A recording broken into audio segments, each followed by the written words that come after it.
Hi HR Nation, it's Chris Rainey. Welcome to HR Leaders, the show where we interview today's most successful and innovative HR practitioners 5 days a week. Today, we're very lucky to be joined by Matt Burns. Matt is the Chief HR Officer at JYSK. Matt, welcome to the show. How are you? Good morning. Good morning to you. Very early morning. Yeah, I have my coffee in tow, though, so I should be good for today. Fantastic. Matt, fill in the gaps. Tell our listeners a little bit about yourself personally and also your journey to where we are today. Absolutely. So thanks, Chris. First off, great to be here today. Certainly enjoying connecting with our UK colleagues across the pond. So nice to chat with you this morning. My journey is not unlike most HR professionals. I kind of fell into the profession. Coming out of high school, university, HR was not on my list of career paths that I wanted to do.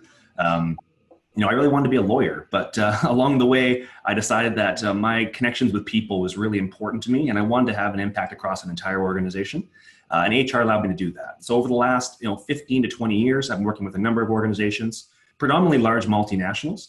And in doing so, started out with a background on employee relations and labor law, and then slowly gravitated towards talent and engagement. And now I lead an HR function at JYSK Canada. We're a global retail business that is founded in Denmark, but I lead the Canadian operation here in Vancouver. Fantastic. So what really occupies your mind on a day-to-day basis?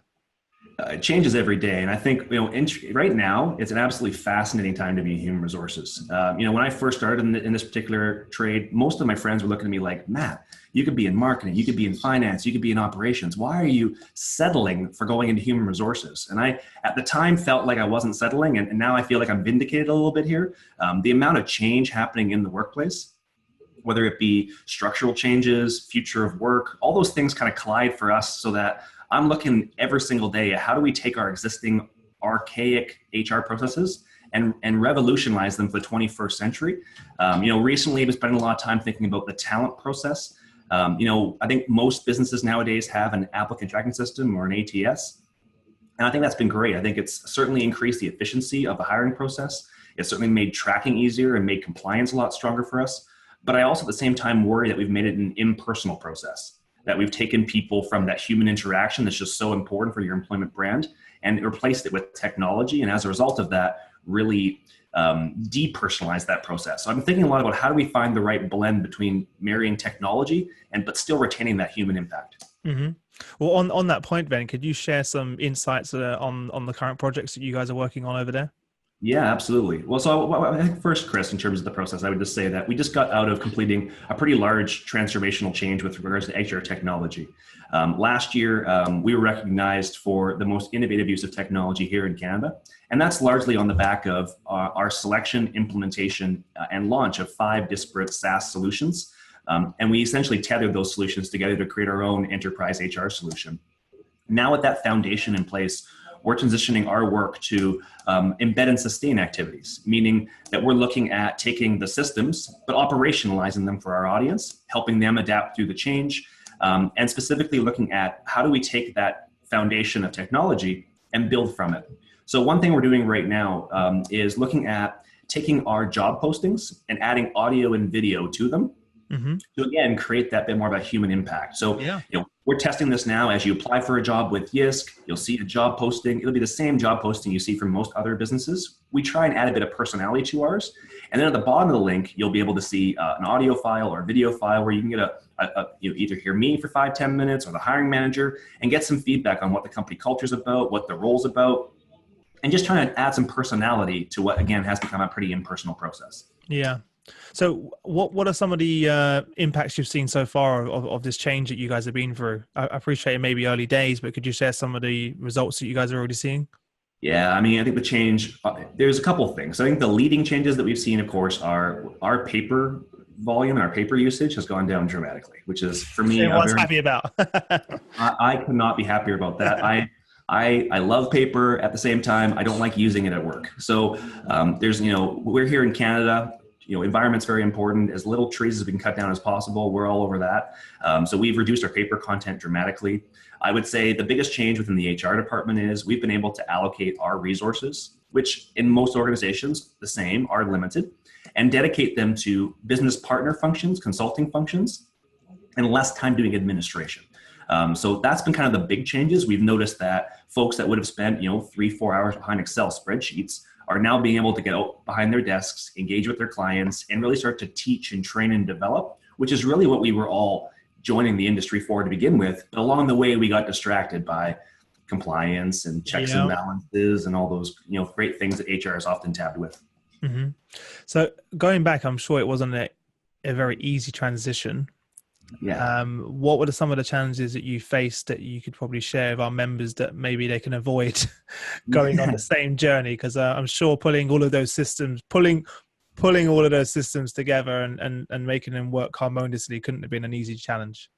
No, it wasn't. And I would say, we benefited from a couple of things. So first off, I didn't have in the organization here technologies to take down first. We essentially started from a payroll system. So everything was all incremental, which certainly that helps. Yeah. Dramatically. When you don't have to take things down before you build things back up, it makes things easier. The second thing which we found along the way was we had a very clear vision of what we wanted in our future state. So we knew at the end of the day, we want a couple of certain key pieces. And for us, a couple things stood out. First thing is, for each of the SaaS solutions that we chose, they had to have APIs. So they had to have the ability to connect with other systems. Otherwise, we would have gone out and bought 5 other systems that wouldn't talk to each other, and we'd be in the same position that most companies are in today. So for us, the integrations were critical. Secondly, we wanted to choose vendors that for us were willing to grow with us as an organization. I work for a global entity, but here in Canada, we have 1,500 employees and 60 plus locations. So we qualify as a medium-sized organization in Canada. And I wanted to make sure that we were able to grow with the particular provider and just be able to have some back and forth. I mean, I think if I was to have one critique of some of the existing enterprise solutions, it would be that they often tell you how they want you to run your HR department. And for us, that just simply wasn't something we wanted to have a conversation about. We wanted to run things the way we thought was best for our internal customers. So we went out, developed that future state, and then just procured systems based on that. In terms of some of the challenges, I think the same challenges you'd experience any technological implementation. It's often human beings. The systems work fabulously. When you ask people to change the way they've done things for 3 or 4 or 5 or even 10 years, it's always a bit of a change journey that has to happen. And what we did was a couple things. First off is we were very transparent upfront about what the change was going to be. And we were very liberal in our communication with what was going to happen. And then secondly is as we implemented the technologies, we went back for feedback consistently. So we had a number of focus groups that we connected with, including end users, HR professionals, business leaders. We went back into the well and said, how's it going? How are things going with this change? And made a lot of amendments and adoptions along the way that really helped A, show them that we were listening to their feedback, and B, I think ultimately led to a better final product. So for me, those were 2 things, developing that future state and then as well getting lots of feedback along the way. Those 2 things in particular really helped us along. Mm-hmm. Did you have quite a supportive leadership team in terms of the buy-in?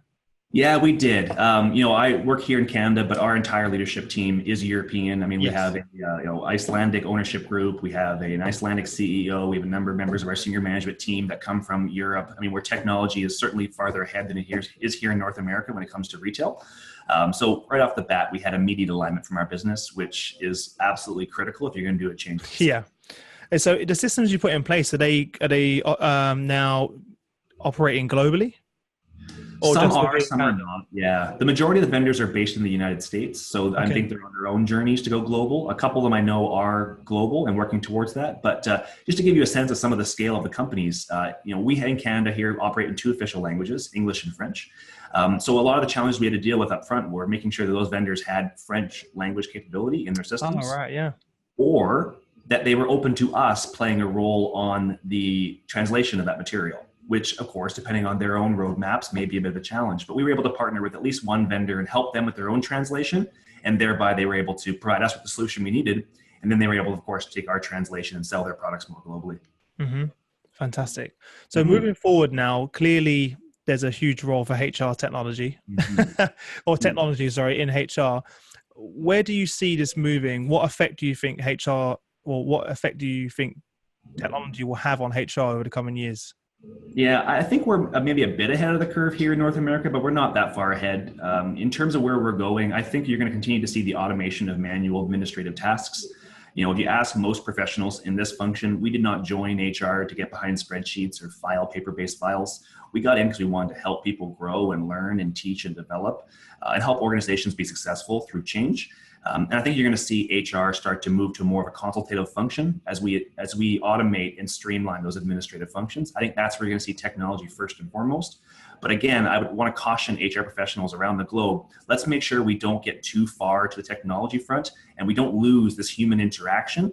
That piece for me really stood out in the last 12 months is we so embrace technology, but along the way, we may have forgotten about the human element. So we're now going back and making sure we close those gaps so that we can go forward and offer a really strong product that not only helps us be more efficient, but reinforces our employment brand. Mm-hmm. I think a lot of our listeners will definitely share that comment. I think it's finally HR now has the analytics and the data to support it. Absolutely. It doesn't mean that takes the priority over your experience, your insights, the people element. Now it's combining the best of both, right? It's your own intuition, your own knowledge, experience, combine and compassion, right? The analytics can't measure someone having a hard time at home, which may affect their job, right? These things are not measurable. So I think it's a very important comment that you made there. When it comes to data, sorry to interrupt, Chris. When it comes to data, we have the conversation a lot at the office here, and we're also on our journey around how do we take HR data? Because as you can imagine, when you launch 5 new systems, now the data that you have at your disposal is exponential. And one thing we've had a conversation about here in the office is the systems are great, the data is fantastic. We had a long debate and discussion as a company about the philosophy of the data. And what that means for us is how are we going to apply the data as an organization? And I use the analogy, we use data as a flashlight, not as a hammer. What that means is the data will take you to a potential answer. It doesn't give you the answer. And we never use data as a means of performance management. And the reason we don't do that is because as an organization, if we get to a place where I say to you, hey, your number is 18.6 and it's below our company standard, I don't want to spend the next 2 or 3 weeks going back and forth on emails, just disputing whether it's 18.5, 18.7, or these external factors influence my number. The moment it becomes a performance conversation, then the disputes start happening about the number. What we would rather spend our time doing is, whether it's 18.6 or 18.7, it's clearly below our standard. Let's get to the root cause and fix the root cause issue. And when you remove the stigma of performance management around the data, you often find a much greater partner with our operational groups. And therefore, we can work on the issues that we all really want to fix going forward. Mm-hmm. Fantastic. So on this point, it's definitely going to take a big shift in the mindset of your team, right? And also the culture of your team and also the business. How are you currently preparing your team for this change? Because as their role changes, the skill sets that are required also change, even your own skills, right? And your own learning. How are you currently adapting yourself and the team to prepare for this? Sure. Well, I mean, first with the team, I think you've hit it nail on the head. And I think that's probably I think something I underestimated in this journey was how much the team was going to have to transition from the current state and future state.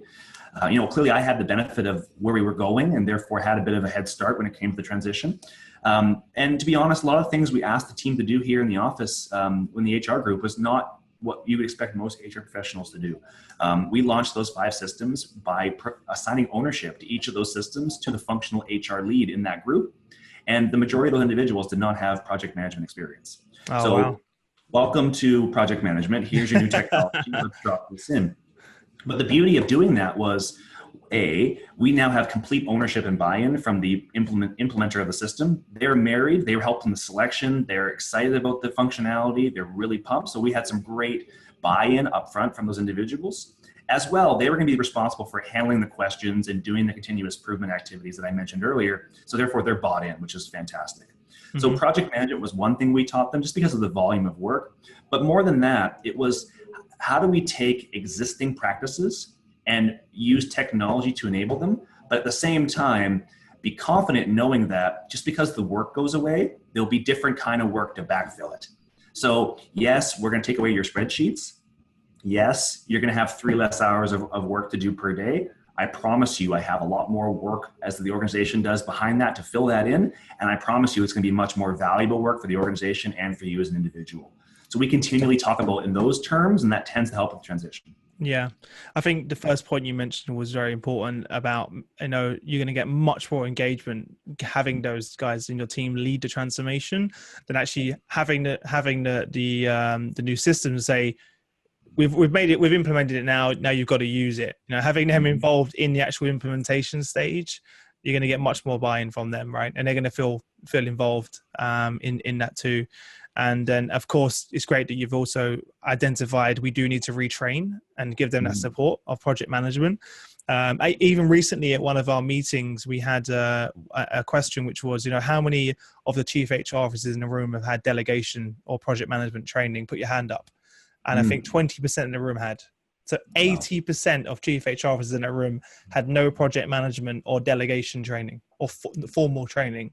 So I think it's extremely important that the organizations do look at that when they're promoting people into positions or they're going through transition like yourselves as well. So that's good to hear. Well, I think you've hit on a really critical part, and we're at a junction in HR as a function going forward. As the future of work changes and as companies, organizations shift, people are looking to the HR function to help add leadership and help add guidance. But if we as practitioners aren't ready to have those conversations, I promise you somebody else in the organization will, and we may not be happy with the result of that conversation. So, you hit on it exactly. Our goal, and when we had individuals join this organization in HR, we sold them on the fact that they would get to develop skills that would be able to be applied not only in this organization, but also in other organizations going forward. So things like project management, data analysis, change management, I see these as critical competencies going forward. Yeah. So we, as a result, we embedded those learnings with our team in the first 18 months of this journey we've been on, and they can apply that again in this organization and externally, but also it makes us much stronger going forward as a company because now we can overlay additional changes on top of our foundation and implement them much quicker, much cheaper, much faster with much greater success. Yeah, I completely agree. So where you are now, outside of the HR sort of tech side that you guys are going through the transformation, I think everyone is. Where do you see the biggest opportunity for improvement in the wider business, and how are you in HR helping the business achieve those results? Yeah, that's a great question. I think, and that's really where our attention focus is going forward. I mean, we've done the work now to build the foundation of HR. Now our attention needs to focus externally. In Canada here, we may have some unique challenges insofar as a number of provinces have recently raised the minimum wage, which means in the retail industry in particular, we're going to see our cost base dramatically increase in some cases, and in an area that for us is one of our biggest costs, which is employee labor. So one of the challenges we have to do in HR is how do we help the organization transition through a reality where your cost base is going to be legislatively increased at a time when customers, of course, are not going to be happy with when we pass the costs on. So how do we become a more efficient business, but at the same time don't lose the aspects of our culture and of our customer service that, of course, keep our customers coming back day in, day out? Mm-hmm. So what are some of the things you guys are doing now to start that journey? Of course, it's very challenging. It's a challenging piece. So I think a couple things we're doing right off the bat is we're working with our line leaders to identify areas of efficiency in our business. First, we find ways at the macro level. I'll give you an example. Here in North America, it's not as prevalent as it is in Europe, but electronic labels is an example. So we have the ability to have our shelf displays and our labels occur digitally. And the amount of time we save in a retail location by not having people put up and take down signs saves them a lot of labor. And as a result of that, we can reinvest those savings back into the business and employ those resources to customer-facing activities. That's one example of a change we would do in the organization. Mm-hmm. So how does that affect HR? How do you work with you guys to make that happen, those changes happen, and identify those needs? Yeah, and a couple things I would say. So first off, based on our experience from the last 12 months and what we've done with our technologies, we've kind of become branded as kind of project management experts in the organization, which is kind of a unique place for HR to be. Of course. Not a hat I've worn before as a project management expert in an HR organization. But having said that, they've come to us and asked us to help support the project management and change management aspects of that initiative. Of course, with that change, we're going to get efficiencies, but there's, of course, some fears in the organization with our employee base. There's obviously concerns around job security and where we go forward. So our help in helping understand that, and also helping those individuals understand that as an organization, we are committed to their ongoing employment, and that we are committed to them, supporting them going forward, and that we actually see this again as being able to allocate their time to helping customer facing activities and not so much of the administration. So it's mostly change management and project management right now. And there is a bit of skills training around the new systems. But again, with a centrally managed pricing model, most of that training occurs here centrally in the office. Fantastic. Well, it's certainly a good position to be in, right? In HR, that the rest of the business is seeing the HR function as strategic, right, and helping them with the project management. So it just is testament to the great work that you guys have done with the team. So congratulations on that. That leads us quite nicely onto the quick fire round, where I'm going to ask you 5 questions, and you have no longer than 30 seconds to give us some amazing answers. Are you ready? And no rambling, right? No, we'll see. I'll make sure I cut you off. Don't worry. I'm only joking. What was the number one thing that was personally holding you back from becoming a senior leader in HR? For me, it was embracing a public persona. That may be a strong answer, but in HR, we often, we're modest individuals. We support the organization from behind. We don't like the spotlight. But I've found that and especially as an executive, taking more of a public stand around issues and around topics really helps inspire the organization from within and helps position the organization externally as an employer of choice. So for me, that's been a real game changer. Very interesting, very interesting. And I think it's something, it's a must have, right, for a HR leader to be able to have that, but not everyone wants that too. No, and I didn't for 35 years. So I understand the mentality, but what I would say is if you want to have the influence, you have to be part of the conversation, and that may mean being uncomfortable at times. And having gone through the experience myself, what I can add is it's not as bad as you think it is. There is an audience for things that you have to say, and there's a community out there that really wants to hear what you have to say. So I've certainly seen a lot of engagement with myself on LinkedIn of late. People from around the world reaching out with our content, asking questions. The challenges we're facing here at JYSK in Canada are not unique to JYSK or Canada. So it's been great to engage with the community that way. Fantastic. Thanks for sharing that. What's the best piece of business advice you've ever received? Embrace opportunities before salary and title. So this is a piece of advice I got very early on in my career. And like yourself, I started out in HR very young in terms of my career background. But I was given some advice from a mentor at the time who said, Matthew, embrace opportunities. You can't buy those. So if you have a really interesting opportunity or a challenge or a project, always say yes. Don't worry about where it's based. Don't worry about your paycheck. Don't worry about the company you work for. Get the experience. You'll be better for it in the long run. Great advice. What's one book do you'd recommend to our audience and why? Interesting. Actually, I'm completing an executive MBA right now. So this is a book that I've actually gone back to, and I've gone back to on a couple of different occasions. It's called Getting Past No, and it's written by William Ury. And it's a great book on negotiation and really interest-based negotiation. So as an HR professional, I think it's required reading. Most of our authority has to come through influence. We don't get to walk into a lot of rooms and put our hand on the desk and say, we are HR and this is the way it's going to be. Won't go down well. No, and if you try that and try and hide behind legislation or regulations, it generally you get a little eye rolling, even in the senior executive meetings. So, being able to negotiate and lead through influence is absolutely critical. And that book, Getting Past No, and it's another book in the series, Getting to Yes, 2 great example books that I'd recommend for anybody. Fantastic. I'll certainly link that in the description for everyone. Can you share one internet resource that you use to increase your productivity or stay in touch with current events? Yeah, I'm very bullish right now on LinkedIn, to be honest. In the last 8 to 10 weeks, I've really upped my involvement on LinkedIn. I think like most people in this audience, I was on LinkedIn once every couple of months, peeking in there, reaching out to old friends, de facto casual conversations. I'm on LinkedIn now multiple hours a day, just connecting with people because the amount of engagement on the platform is unbelievable. In terms of whether it's comments or direct messages or conversations, to me, I'm getting so much value from connecting with people, both in group discussions, but also one-to-one.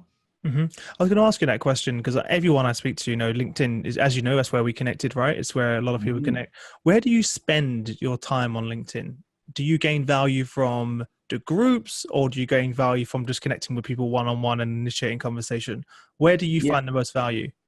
So a great question. I mean, for me, it's a multi-tiered opportunity. So I'm trying to do 2 things. I'm trying to, at the same time, engage with the business. and also build my own brand as an HR leader across global organizations. So for me, I spend my time in a couple areas. The first one is I put out content. So I find content from around the internet that speaks to me, that resonates with me, given some of the thoughts I've been having and some of the topics in this conversation from today. I post that content, I share it, I add my own perspective, and I encourage the community to engage with that content. And then if they do, I certainly participate with them in the comments, and we have some really good conversations as a result of that content. Secondly, I do reach out to individuals that are strategically important for me in terms of networking connections. I mentioned before that I'm attending an MBA program globally, and we just got back from Sao Paulo. We're going to Mexico City in January and then in Nashville in April. So I've been reaching out to professionals in both Mexico City and in Nashville, trying to see if I can arrange some networking meetings and collaborating with some folks in those markets. And then last but not least, I do get a number of direct messages every day. In terms of volume, the number can be quite high, especially, kind of this time of the week, Sunday, Monday, Tuesday. Most people coming off the weekend, they want to connect, they want to have conversations. So I spend a couple hours a week, certainly in direct messages, responding to people, questions around career advice, questions around challenges in their organizations, and then questions around employment prospects here in Canada. Fantastic. Well, thanks for sharing that and giving us an insight. It's a question that I haven't asked before, because I know HR leaders are very active on LinkedIn. I'm just wondering, where do they gain the most value, because there's so much going on? Well, what I would say is they're active on LinkedIn posting jobs. And I think yes. Right? I definitely don't mean that, because that's expected, right? Yeah, I think we have to get past that. So what I would say is we're engaged in the content. So there's a lot of people out there who are not experts purporting to be experts on people and cultural issues. And I've walked into a couple of conversations in LinkedIn where people have said, put forward opinions that I just don't agree with. So I think it's great to have some really healthy, intelligent debate around certain topics. And I think it's great to have a global perspective. And I think here, I have a bias for inclusion and for collaboration. So whenever I see messages around let's narrow perspective and let's exclude people, it tends to get me pretty fired up on LinkedIn. Mm-hmm. Well, that's what it's about. Not everyone agrees, but that's the most. Exactly. When we have our HR innovation roundtables, I can't wait until there's a table where you have conflicting views, because that's what it's about. It's like challenging your own mindset, challenging orthodoxies, challenging your thinking. If everyone's in a room disagreeing with each other, then it's not very inspiring. No. So it's very good. Well, thanks for sharing that. What's one thing about your business that most excites you today? Yeah. Oh, you mean represents a JYSK? Yeah. What's one thing that's happening, or just in the business that most excites you about working in the organization? Yeah, I just think that in the retail environment in general, it's a really exciting time. I think I mentioned it earlier. We're having some pretty significant challenges around disruptive changes, in particular around technology. And retail in North America is still very heavily weighted towards manual labor. So we have individuals processing customers, stocking shelves, and we as an organization and as an industry are certainly automating that work going forward. So I think for me, that's really exciting. And again, it's how you strike that balance between technology and seeing all those great changes, but retaining that human influence, because we don't want to become a faceless organization that is transactional in nature. We do want to retain that family feel that we have. Fantastic. Well, look, Matt, you're giving us some fantastic actionable advice, and I know our members would be a lot better off for it. So thank you very much for that. Give our listeners if there's one message that you can give to other HR leaders around the world, just one message, what would that be? Yeah, that's an open-ended question of all questions. What I would say is, for me, is engage with your HR communities and be uncomfortable insofar as being open to other partnerships. I've engaged with a number of HR leaders in the UK, in Turkey, in Syria, in Africa, in Asia, in South America. We are more alike than we give ourselves credit for. Engage with the audience, share your best practices. We'll all be better for it. Mm-hmm. And one last question, something that you're the first person I'm going to ask this to, so sure. You should feel very special. One of the things I get all the time is from people that want to work, for example, in your organization. If there's people out there that are looking to pursue a career within your business, what are you looking for? What's the message there?